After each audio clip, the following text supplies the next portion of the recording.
E antigamente se fazia muito esvaziamento axilar, né, nas pacientes. Hoje a gente vê que isso mudou. Hoje a gente quase não faz esvaziamento axilar, na maioria dos casos, né? Mesmo que a gente tenha um linfonodo sentinela positivo. Eu queria entender o porquê disso.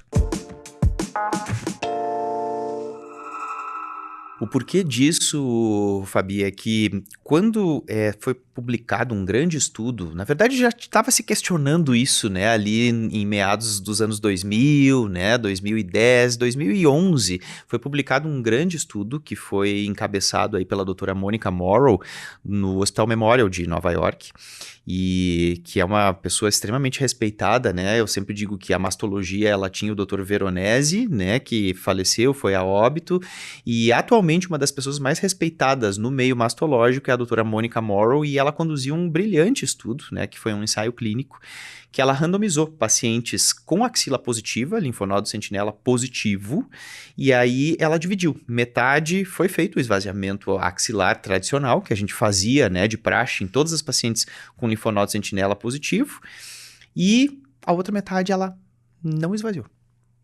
Mesmo com sentinela positivo. E aí foi aquela coisa, né? Mas Meu como assim? Deus! Ficou doença? Né? E ela seguiu essas pacientes por uma média aí de 6 anos, né? E comparou, né? Que é o tempo, geralmente, que a gente acaba tendo, né? As recidivas. Essas pacientes, é importante dizer isso, né? Eram pacientes que fizeram cirurgias conservadoras, fizeram setorectomias, né? Não foi pacientes que fizeram mastectomia, todas elas era setorectomia, ou seja, todas elas fizeram radioterapia depois, né? Então, lembrando que cirurgia conservadora, né, é igual aí a radioterapia. E aí, acompanhando essas pacientes por 6 anos, ela viu que não houve diferença no tempo de sobrevida livre de doença, nem na sobrevida global. No grupo das pacientes que foram esvaziadas, né, que era o tratamento padrão tradicional, e nas pacientes que não foram esvaziadas.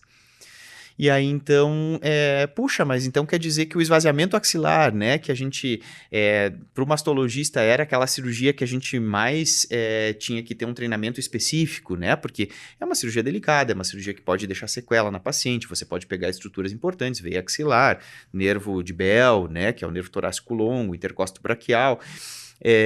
Isso tudo, na verdade, então, a gente viu que o benefício que a gente achava que a gente estava trazendo para as pacientes não era tão benefício assim, né? Porque a própria radioterapia que vai ser feita depois por campos tangenciais acaba pegando a axila e acaba não tendo um efeito tão bom, né, no desfecho quanto o esvaziamento. Então, por isso que hoje a gente não faz mais esvaziamento axilar naquelas pacientes que vão ser submetidas a uma cirurgia conservadora da mama, que vão fazer radioterapia depois, né?